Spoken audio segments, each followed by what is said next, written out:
Hey y'all! Late one night in the White Mountains of New Hampshire, a couple experienced what they deem an alien abduction.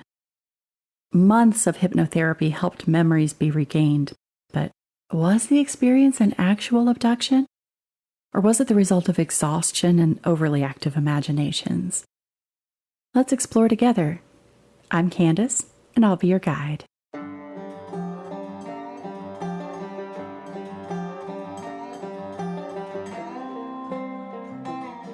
On September 19, 1961, Betty and Barney Hill were on their way home late one night, driving through the White Mountains of New Hampshire. They'd gone from their home in Portsmouth, New Hampshire, up to Montreal and Niagara Falls on a belated honeymoon trip. Barney and Betty were both really busy people, so this vacation was a much-needed reprieve from the hustle and bustle of daily life for them.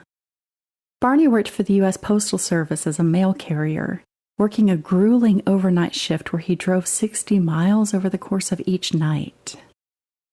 Betty was employed as a social worker and responsible for child welfare cases for the state. Aside from their busy careers, they both also were social activists and busy with the NAACP, their Unitarian faith, and various volunteer activities. So as you can see, they were definitely eager to get away for a few days. In fact, they were so excited to escape for a while, they didn't even go to the bank ahead of time, so they just took off with the less than $70 they had in their pockets, eager for adventure. On the last night of their trip, the tired couple decided they could push through to make it home that night. They wanted to get ahead of the winds and rain of an impending hurricane. So they refueled themselves with some much-needed coffee at a diner in Vermont before heading out around 10 p.m. They figured if they made good time, they could be back home at Portsmouth around 2 or 3 in the morning at the latest. So they headed out, and at around 10:30 p.m. are driving through the White Mountains, just south of Lancaster, New Hampshire. They're driving along when Betty spots what she believes to be a star. She watches it dart from its position below the moon in the night sky to the left and above the moon. Initially, she assumed, oh, it's a shooting star. But as it continues its erratic movement, she realizes that she's witnessing a potential UFO. Betty's sister had seen a UFO in the past, and she'd heard her stories, so it wasn't an outlandish idea for her. She urged Barney to pull over at a scenic picnic area just south of Twin Mountain so they could check out the strange light, as well as walk their dog, Delsey. As they returned to their 1957 Chevy Bel Air and resumed their drive, they noticed that the lights zigged and zagged with the winding mountain roads, appearing and reappearing ahead of them in what almost seemed to be a cat-and-mouse game. Barney, who was a very logical person, as well as a World War II vet and airplane enthusiast, deduced that the light couldn't be from a commercial aircraft, and must have been from a satellite that had gone off course. The craft came close enough for them to see that it had multicolored lights, and they were flashing.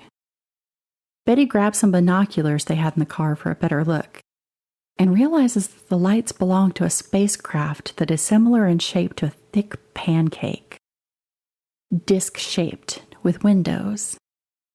As the ship passed by Old Man of the Mountain, a jutting granite cliff profile that is 40 feet long, Betty realizes the spacecraft is at least 1.5 times the length of the cliff face, and it appears to be rotating. Roughly 1 mile south of Indian Head, the UFO silently but rapidly descended from the sky towards the road, forcing Barney to stop the car abruptly in the middle of the highway. Barney believes it is hovering about 80 to 100 feet off the ground. He reaches under his seat to grab the pistol that he keeps there and puts it into his pocket before stepping out of the car for a better look with the binoculars.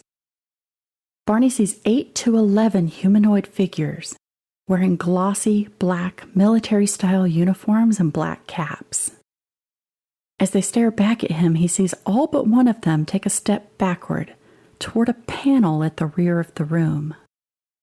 As Barney stares at the one humanoid figure still standing at the window, he feels as if the creature sends a message to him telepathically, telling him, "Stay where you are and keep looking." Red lights on the sides of the craft extend into what he later describes as bat wings, and a long structure descended from the bottom of the craft as it slowly lowered closer to the roadway than it had been. As this happened, Barney, absolutely terrified, ran back to the car and told Betty in absolute panic, "They're going to capture us." As he drove away as fast as he could, the spacecraft moved into position above their car and followed suit. Barney told his wife to watch them as he drove, so she rolled down the window and looked up. As she did, they both heard a bizarre series of buzzing, beeping sounds that seemed to bounce off the trunk of their car. They felt a tingling, vibrating sensation throughout their bodies and began feeling very altered, almost in a dreamlike state of consciousness.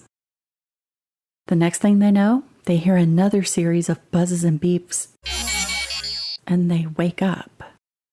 They're in their car, still driving, but they're 35 miles south of where they had been and only have a very spotty, vague recollection of events. They can somewhat recall making an abrupt, unplanned turn, encountering a roadblock of some sort, and seeing a fiery orb in the road. They finally make it home around dawn. The drive that should have taken them 4 hours from the point of contact with the unidentified spacecraft somehow took 7 hours.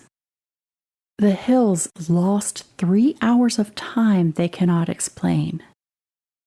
After their arrival home, they find themselves experiencing some odd occurrences.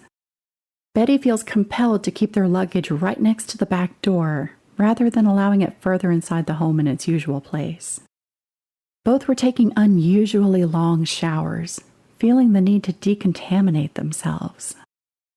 Barney felt the need to thoroughly and repeatedly examine his genitalia, although nothing seemed out of the ordinary. He also notes that his dress shoes he'd been wearing that night were really scuffed, and the leather strap on the binoculars had been inexplicably torn. The dress Betty had been wearing had been torn at the hem, the zipper, and its lining. It also had a strange pinkish powder on it. They both note that their watches are no longer working. Finally, they find shiny, concentric circles on the trunk of their car that had not been there previously. They try some experiments with a compass, noting that when they move the compass near the circles, the needle spins rapidly, and when they move it away, it goes back to normal. The following day, Betty called nearby Pease Air Force Base to report the encounter. In an effort to protect her credibility, she left out a lot of information about the encounter and merely reported that they saw an unusual spacecraft. The day after, September 22nd, Major Paul Henderson phoned Betty to get a more thorough interview.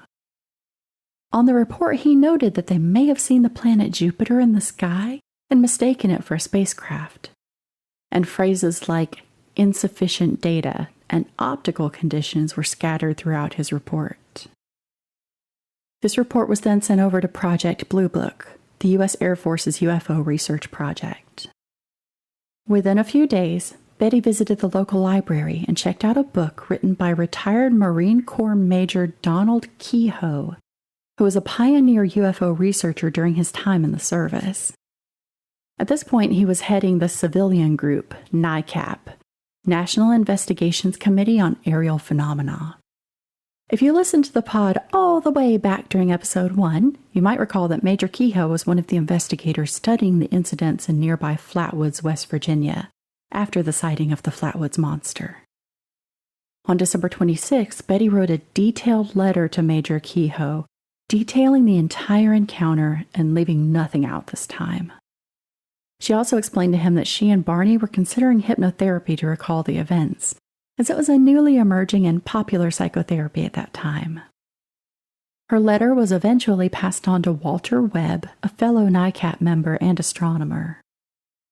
10 days following the supposed alien encounter, Betty began having a series of incredibly vivid, detailed, and upsetting dreams that lasted for 5 consecutive nights. She recounts that she has never had dreams with that level of detail in her life. These dreams completely preoccupied her thoughts during the day as well. When she mentioned them to Barney, he was kind, but just kind of brushed her off, so she didn't really talk much about them again. She did, however, record the events of her dreams in a journal. In one dream, she and Barney encounter a roadblock while driving, and the car is immediately surrounded by alien creatures. She fought against losing unconsciousness while being forced by two extraterrestrials to walk through the woods, only to finally spot Barney nearby. When she called out to him, he was unresponsive, as if he was sleepwalking. These alien men were roughly 5 feet to 5 feet 4 inches tall, wearing blue uniforms with caps, appearing to be military in fashion. The men were almost human-looking, with dark hair and eyes, prominent noses, grayish skin, and bluish lips. In the dream, the two cadets walked Betty and Barney into the ship via a walkway protruding from the bottom. Once inside, the aliens separated the couple. Betty became upset about this and protested, and one of them explained, telepathically, that it would take too long to complete their examinations if they were performed together. Betty called this man the leader. The dream continues as the leader brings another alien man she calls the examiner to the room. The examiner is kind and pleasant, and although he does speak English, he has trouble with it like a foreigner would, and it makes him difficult to understand. The examiner explained that he was going to run a few tests to evaluate the differences in humans and the species on board the craft. He cut a small lock of Betty's hair, examined her eyes, ears, mouth, teeth, throat, and hands. After examining her legs and feet, he used a blunt metal instrument, kind of like a butter knife, to scrape some skin cells onto something that looked akin to a glass slide for microscopy. Betty became understandably nervous when he pulled out a large needle that she estimated at 6 inches or so in length. He explained that it was for a pregnancy test, and she recalls replying through pleas not to perform the test, that is not how it's done on Earth. He pushed the needle into her belly button with great pain. While she was crying, the leader steps over, waves his hand in front of her eyes, and the pain was instantly gone. With this, the examiner was finished and left the room, and she struck up conversation with the leader. He showed her a book with many strange symbols that he said she could take with her, as well as a star map to show where he came from. She admitted to the leader that she had little knowledge of the universe, and he joked with her that if she didn't know where she was, there was little sense in explaining where he had been. Funny enough, some of the beings rushed back into the room, excitedly telling Betty that they discovered that Barney's teeth could be removed. She laughed and explained to them the concept of dentures for humans, which seemed to perplex the creatures. As the men began escorting the Hills from the ship, a disagreement broke out amongst them. They decided the couple should have no memory of their experiences on the ship, and she would have to leave the book behind. She insisted to them that no matter what they did to try to make her forget the sequence of events, she would one day remember what had happened. As the beings returned the Hills to their car, they encouraged them to stay and watch the ship take off before resuming their drive. It is at this point that Betty awakened and fixated on this dream experience for days. The following month, in October, Walter Webb, who had been referred to the Hills by Major Donald Kehoe, sits down for a 6-hour interview with the Hills. Barney asserts that they almost certainly have a mental block, preventing them from recalling all of the details. Barney did manage to convey all he could about the location, the spacecraft, and the men he saw through the binoculars. Webb determined that it was his opinion the Hills were telling him the truth about the experience, and that it did take place exactly as they said, with possible exception of some variables that humans could typically and easily get mistaken, such as the amount of time they'd lost, sizes and distances of objects, etc. A few months later, in March 1963, the Hills began to open up about their experience, first by telling a group of people at their church. This admission felt like the weight of a big secret had been removed from the pair and opened the door for future, more public discussions of the event. In January 1964, about 2.5 years after the alien encounter took place, Betty and Barney began hypnotherapy with Dr. Benjamin Simon, a well-known hypnotist from Boston. They'd been cautioned by their clergy not to take chances with an inexperienced hypnotherapist, so they'd taken the time to make sure they found someone well qualified to work with. Early upon meeting them, Dr. Simon determined that despite Barney's pragmatic and cool exterior, the UFO encounter was causing him far more anxiety than he liked to admit. Simon also dismissed the extraterrestrial encounter theory as absolute nonsense, but he did feel that the Hills did genuinely believe that that's what happened to them, that it was a UFO encounter. Dr. Simon hypnotized both Barney and Betty separately several times over the course of the next 6 months. At the end of every session, he reinstated amnesia to prevent the emergence of traumatic memories to their conscious state until it was something they were ready to cope with. Simon hypnotized Barney first, finding that his recall of seeing the not-quite-human men was terrifying to him. Barney expressed that he'd kept his eyes closed for most of the alien encounter out of fear. While under hypnosis, Barney recalled that the binocular strap had been torn while he was running back to the car to escape the UFO. As he drove away, he recalls he felt irresistibly compelled to drive into the woods down a small dirt path. After a while, the car stalled, and 3 of the alien men emerged from the tree line. They asked him not to be afraid, but that was understandably a difficult thing to ask of him in that moment. To help alleviate his anxiety, the leader instructed him to close his eyes. Barney later recounts, quote, "All I see are these eyes. I'm not even afraid that they're not connected to a body, they're just there. They're just up close to me, pressing against my eyes." Unquote. Just like in Betty's dreams, he recalls them being separated as they were taken aboard the spacecraft. Barney was placed upon a small exam table, although his recall of the exam is pretty fragmented. A cup was placed over his genitalia, and he feels like a sperm sample was taken, although he doesn't recall a moment where that could have happened, so to speak. A tube was inserted into his anus briefly, then removed. Like Betty, he recalls them taking skin scrapings and examining his eyes and mouth. He recalls fingers on his spine, counting his vertebrae. Barney and Betty both recount the beings communicating telepathically with them in broken English. But when the beings communicated with each other, it was in a mumbling language they had not heard before. Barney's next memory was being escorted off the ship and watching the craft depart while in a daze. He recalls seeing the aforementioned fiery orb on the road and says, "Oh no, not again." Upon discussion later, they wonder if it was the moon they saw, which was impossible because it had set hours prior. During Betty's hypnosis sessions, her recollection largely matched what she had dreamt, although some details differed, such as the order of the sequence of events, some of the craft technology, and the appearances of the alien men. Unlike her dream recollection, Betty became very upset when recalling her capture and examination.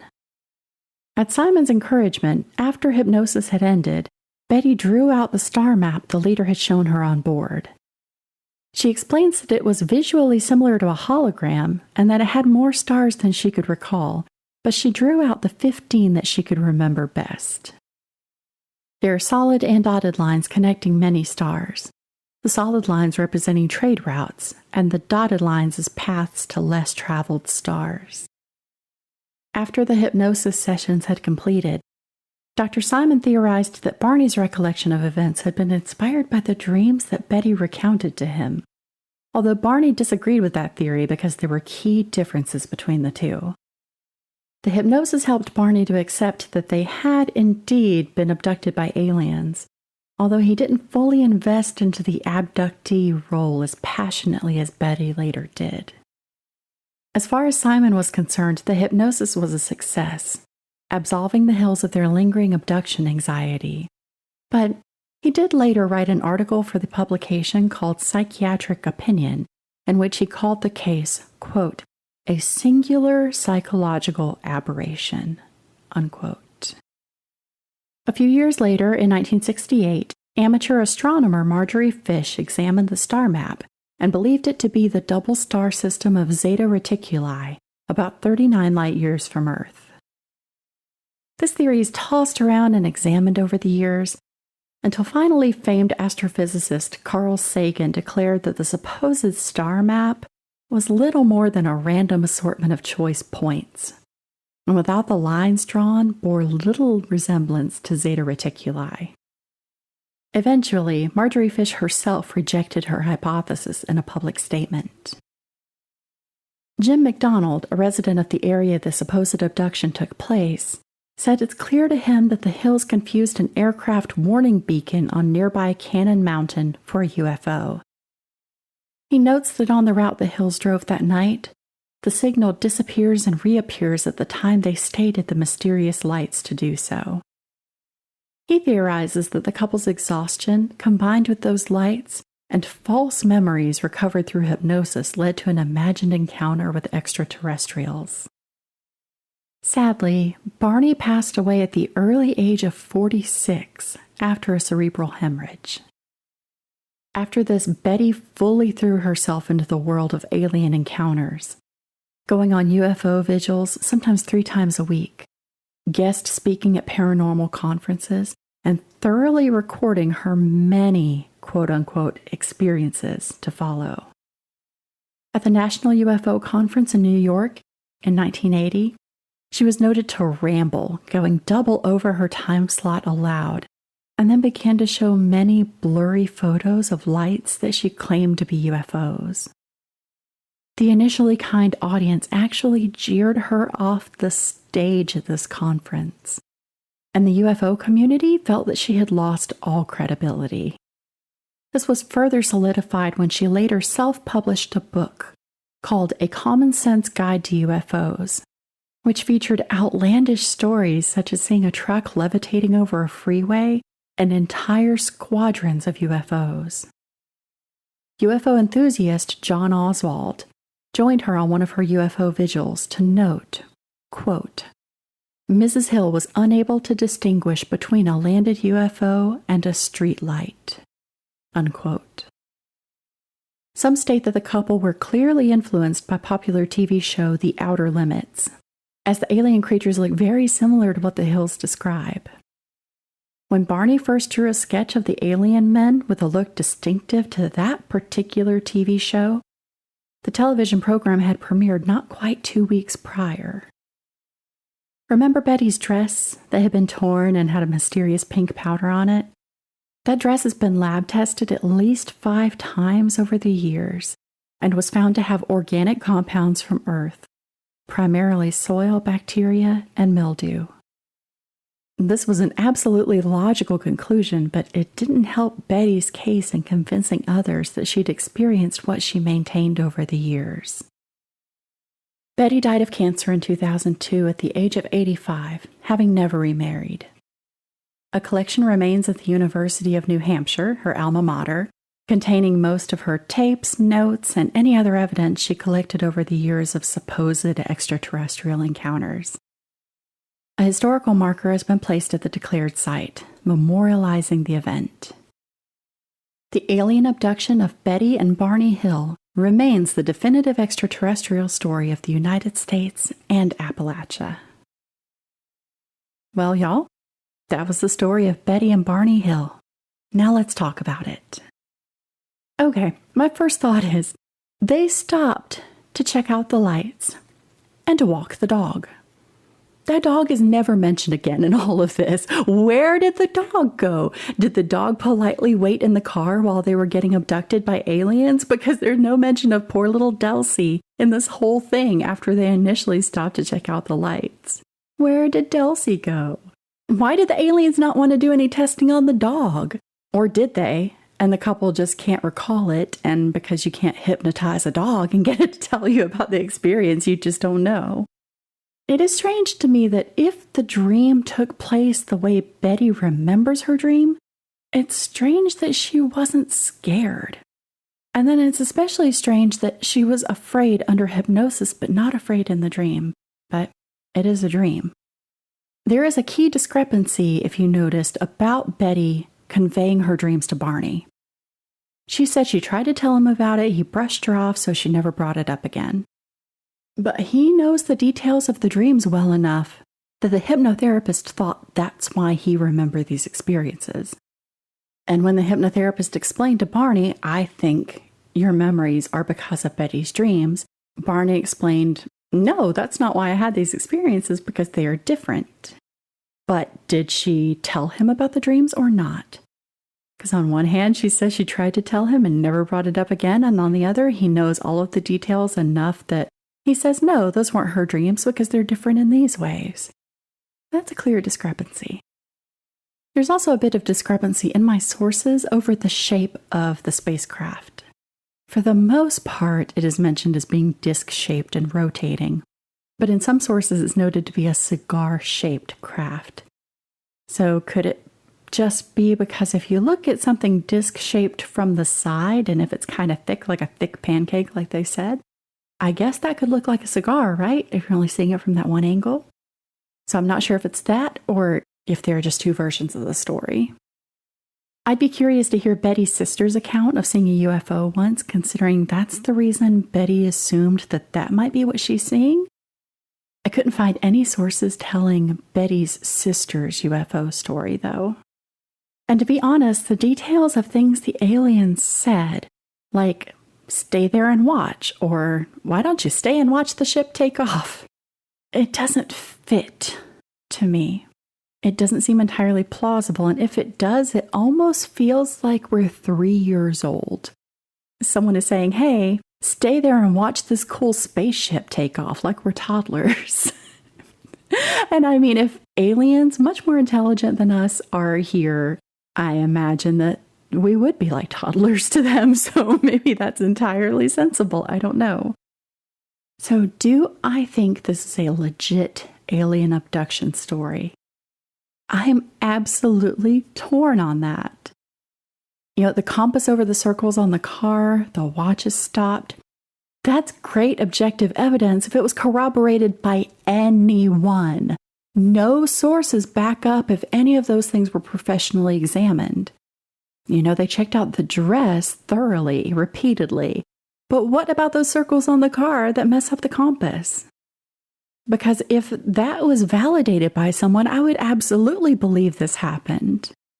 But for some reason, if it was ever investigated, it was never mentioned again. And then it doesn't help that Betty did not do herself any favors with credibility here.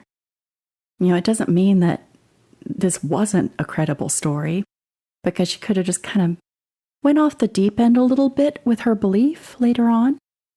And I mean, granted, if she had a legitimate alien encounter, what's that saying? If you're a nail, everything looks like a hammer. I imagine that's exactly how that would be. If I got abducted by aliens, I'm sure I would see every street light and think, oh my God, it's another one. And in general, alien stories are the hardest for me to pass-fail on credibility and believability. I feel like they are almost always 50-50 with me. I think I do lean toward the side of this actually having happened. But again, there's just no evidence. None. As always, I want to know what you think. Do you believe the Hill story? Do you think they were abducted by aliens? Drop in on the Obscure Appalachia Facebook page or Instagram to tell me your thoughts. Here you can find pictures for today's episode. You can find me at obscureappalachia.com. I always forget to mention this, but sources for every episode, along with any relevant content warnings, are listed in the show notes if those are needed. If you love this podcast, please leave a review on your podcast provider to help others find me. For everyone who's already reviewed the show, you're the absolute best. Thank you to all of my loyal listeners who really launched this podcast over the past 3 months. I could not have done it without every one of you. I have big plans for Obscure Appalachia for 2023, so subscribe if you haven't already so you don't miss those announcements because they're coming soon. I wish you all a joyous holiday season. Stay tuned after the ending music today to hear about The Innocents Forgettants, a fictional audio novel in podcast form featuring an alternate Appalachia. Thanks, y'all. Until next time.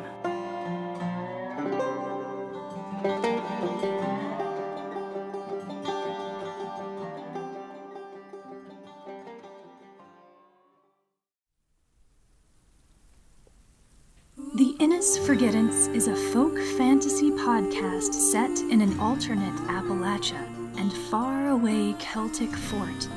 You can help support me and this story by sharing it with your friends, posting on social media, or by clicking the link in the description to buy me a coffee. I'm glad you joined me this week, and stay safe out there in the woods.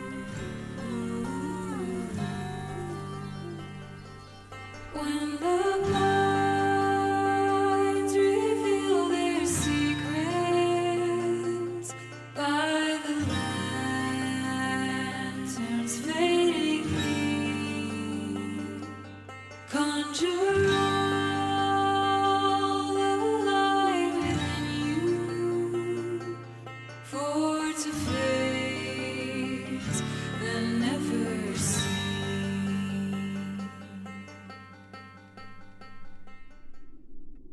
Well, hi there. You must be new in town. Inniscombe's a tiny mountain village. Won't take you long to find your way around. Come on down to the corn shucking later on. Someone's sure to let you hitch a ride in their wagon. But you better steer clear of Porter Hollis. And the woods. Especially the woods. According to rumor, 17-year-old Porter Hollis is to blame for his mama's crying sickness. You see, he's been bewitched by the never-seen, spirits haunting the forest who possess townsfolk's bodies and steal their souls. No one knows how or why the never-seen afflict this town. And don't you ask, don't you dare ask. Folk get all up in arms when someone starts sniffing around, asking about the past. Anyway, where was I? Oh, hope you'll stay a while. You might be new, but folk will warm up to you soon enough. It's getting dark now. Find some place to stay the night before the never-seen float down from the mountains looking for a soul like you. Written and narrated by me, Leah Noel, with special appearance by David Walker. The Innocents Forgettants is a fiction podcast that straddles timelines set in an alternate Appalachia and faraway Celtic fort. Travel with Porter Hollis as he sets on a journey to untangle the lies of the past and a spell woven of darkness and fear. Will he bring about Inniscombe's deliverance or its end?